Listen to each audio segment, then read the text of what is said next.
So hello and welcome back, everybody. We have a panel stage up next. The topic of conversation is what does the future hold for digital trust and safety in a post-truth world? So another really punchy and profound topic, very close to my heart, as I'm sure it is to many of yours. If you haven't put your headphones on, please put them on. Purple channel. And it's my pleasure to introduce the host of this panel debate, which is Mary Keane-Dawson from BIMA. Thank you so very much. And good morning-ish. I hope you're having a great time at the first few hours of MadFest. I'm going to be here for most of the rest of this week, the week. So if you're around, come and say hello to me personally. It'd be great to talk to you. Thank you so much for coming to the panel. I'm going to introduce my two guests.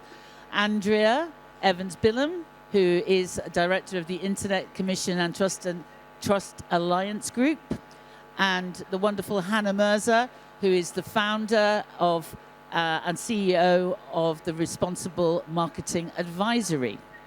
So what are we here to talk to you about? We're talking to you about trust in a post-truth world. Does it really matter that consumers are skeptical? Does it really affect us in terms of what is going on online? And how will social media emerge? So let's look at the figures and the facts. I think there's going to be a slide popping up any moment now. Here we go. The average UK adult spends screen time of 4 hours and 20 minutes per day attached to their phone. 54% of global advertising spend is spent on 5 platforms.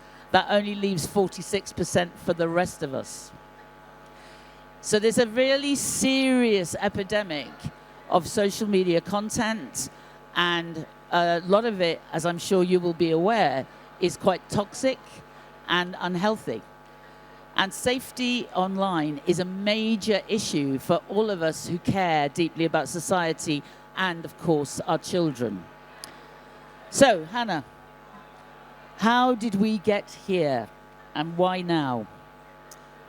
There's so many layers to that. I think one of the key reasons we're here is from an advertiser's perspective, the allure of cheap reach. You know, the metrics and the methodology we hold ourselves accountable to is about pricing a lot of the time. And we've got these platforms who've cracked the solution to get high reach, long and deep time spent by consumers on their platforms, and they have gamified that to make us, be there longer. And for advertisers, that's incredibly, attractive. And why would I not buy cheap reach versus, alternatives in a business where I'm under pressure to reach as many consumers as I possibly can? And I think we are complicit in the growth of these platforms and also have been the benefactors of that growth as well. And now we have to navigate what are the consequences of that growth, and do we care? Are we giving enough emphasis to that? In terms of the consequences of brands appearing alongside toxic and, in many occasions, offensive content, and you were involved with the GARM initiative, which was the initiative that was started by the World Federation of Advertisers, and I'd be really interested to understand what was the motivation that was behind that, and what went wrong. Yeah, so GARM was created because individually advertisers were going to the platforms and discussing the brand safety concerns they had, and they realized they were all having the same conversation, and the conversation was consistent with each of the platforms, but the way in which the platforms reported back the prevalence and frequency of issues and the way in which they categorized those issues was vastly different. And so if you were an advertiser, you weren't able to compare apples for apples between the platforms. And so collectively, a group of advertisers came to the World Federation of Advertisers and said, we need a solution, and that was the genesis of GARM. And GARM made incredible strides at getting consistency in measurement and reporting across the platforms that has helped to but not only improve the situation for advertisers, but improve the situation for consumers as well. And we all know the sad end of GARM. And, you know, that we're now in a kind of post-GARM world. We're trying to work out how do we sustain the best parts of what GARM did for the industry, and try and have a kind of now less organized approach to making accountability of what we're seeing in these platforms. But also, I think importantly, there's always been a lag of legislation. You know, legislation's at a country level, and these platforms operate at a global level, and we're now seeing country level legislation catch up. And so it's really important, the work of Andrea's group around this, and I think that's where we are starting to see actually more sustainable solutions coming into the market that are connected to legislation. Absolutely. Andrea, perhaps you can tell us a little bit about the Trust Alliance Group and what you're doing in the trust and safety space. The Trust Alliance Group has been around for 22 years, and we've been working in the regulated space for all of that time. Our core reason for being is to rebuild trust between brands and consumers. And we do that through some ombudsman schemes, but also by being that expert in regulation that not only helps organisations understand what they have to do, but also enables those organisations to have a voice with the regulator, so we can shape the regulation together for the betterment of society. We have now moved our sort of expertise into thinking about the online space, and let's face it, if there is a space where trust has broken down, this is it. A lack of trust is such a significant issue for business, and I think it's been sadly ignored in this space for far too long. We're now in a situation where we're asking consumers about how they feel about trust and safety in the online space and the brands that are advertising there. And the feedback we're getting is really quite distressing. Obviously, we understand that children are being harmed. Lots of us will be parents. That's massively important to all of us. But what's really, really interesting is that Gen Z are telling us, 73% across a very broad piece of research are telling us that they will change the way their children interact online. That has massive implications for everybody in this room. So we have to start listening to those voices. So what we're doing is we want to recreate the environment where businesses, brands, platforms, regulators, NGOs, experts can all get together. There's lots of networks. Those networks tend to deliver probably a bit of an echo chamber. Some of them potentially a little bit of greenwashing. But actually, when you bring a whole ecosystem together, you can't do that. And we're fully independent. So what that means is that we don't have any skin in the game. And we can bring everybody together and have proper conversations on a daily basis, in real time, where people can gain expert advice and support. And obviously the regulation is now growing all over the world. And unfortunately, for lots of global organizations, it looks different in different places. So we want to help organizations find a way to harmonize so that they know they're doing the right thing and actually can then rebuild that trust with consumers. I suppose finally, the really important bit is consumers don't know what good looks like. I always kind of say that we know where the good practice is. We've been working with the platforms. We know who's trying their best and who's really investing in this. Consumers haven't got a clue. So how do they buy things? How do they choose? We need to make good practice visible. And the only way you can do that is by bringing people together. And that's why we've now, we're launching the Online Responsibility Network, where we can bring a whole ecosystem together of organizations who actually do want to do the right thing and want to be seen to be doing the right thing by consumers, by regulators, by policymakers. Because ultimately, everybody gets up in the morning, bar a few, and thinks, I'm going to do a good thing today. And there are people who are really striving to do the right things. We can help them to persuade their C-suite that doing the right thing is commercially beneficial for their business. And I think we've got the proof in terms of the research that we've done. So orn.co, if anybody is interested in finding out more, please look us up. Thank you very much, Andrea. What do you think about some of the more extreme prohibitive actions that have been taken? For example, in Australia, which is where you originate from. What's your view on that from a client perspective? I think it's very difficult to enforce, so I think that the Australian example is quite extreme. I don't think it's without benefit for the protection of children. I think it's much easier to scale solutions like that in a smaller population, which Australia has. I do think that the point, though, we should take from it is the fact that it is felt to be such a significant issue that that's the extreme direction with which the government has taken it there. I think that that's endemic of the way in which governments around the world should be thinking about what is the right combination of things.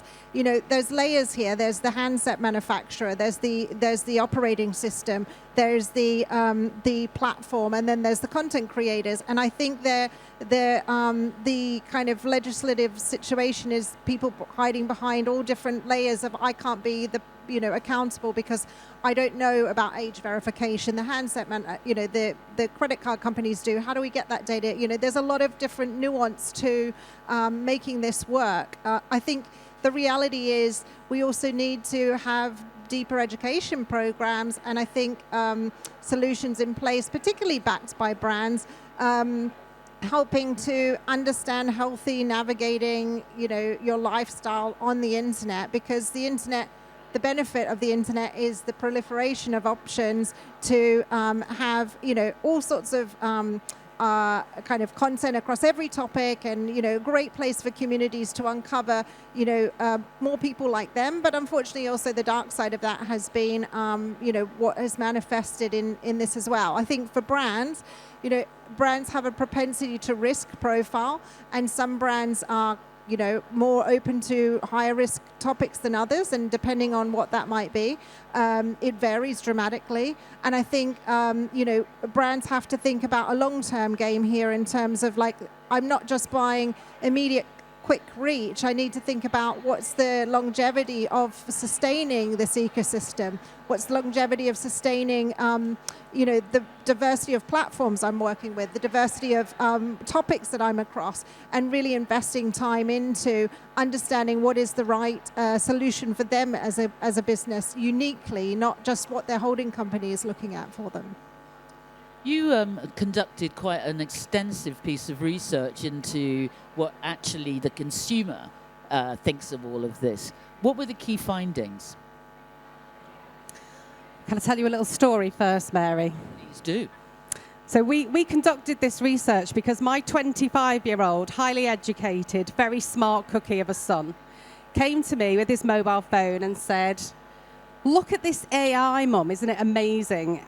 And it was the collapse of the bridge in America that killed lots of people.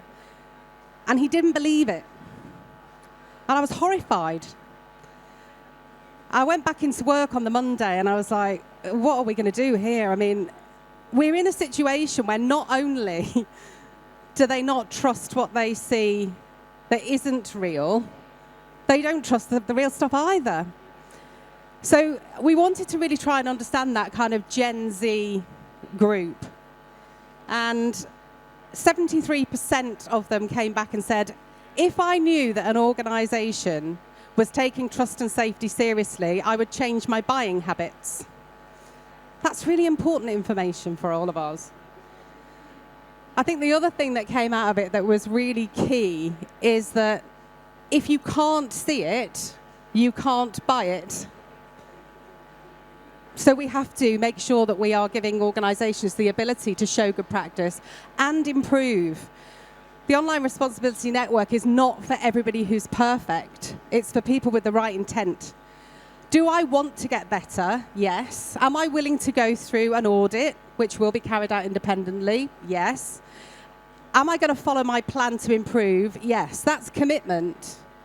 And when you commit to things like that, then you can shout about it, and then consumers know. So I think it was sobering, is what I would say.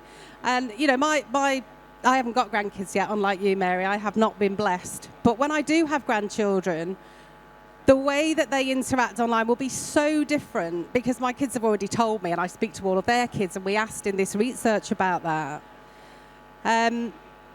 There is almost like I'm going to say this, it's almost like he's become a bit of a hippie.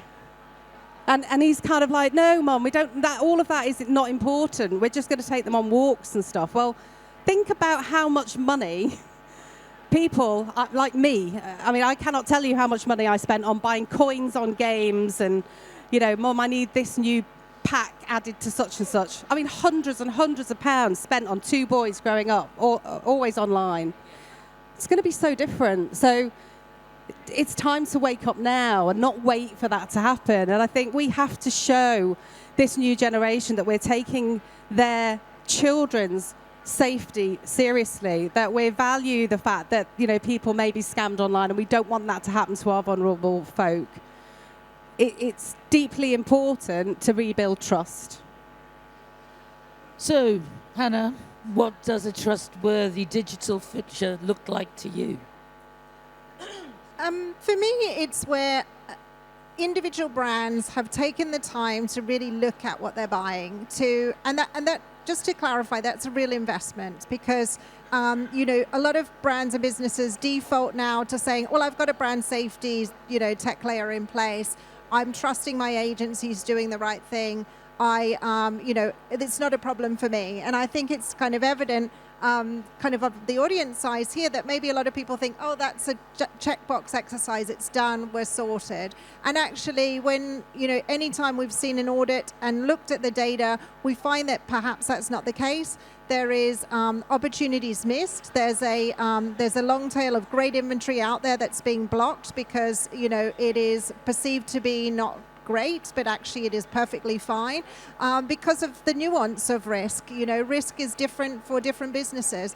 And I think that, you know, what I'd love to see for more advertisers is not to think that this is a topic that's now sold for, and actually investing time into, and on a regular cadence, perhaps annually, re-looking at brand safety as a topic that's part of their annual planning, and as an ongoing check to make sure they do have all the checks and balances in place, and they're also helping to build an industry that's thriving with a lot more than perhaps 5 companies globally benefiting from the opportunities of their investment and providing optionality, because we don't want to be in a trading environment as media buyers where, you know, we're buying only auction media that's you know, limited to a set number of platforms, and actually we've eroded a really amazing content ecosystem that's much broader and presents huge, you know, adjacency kind of benefits to brands to be associated with.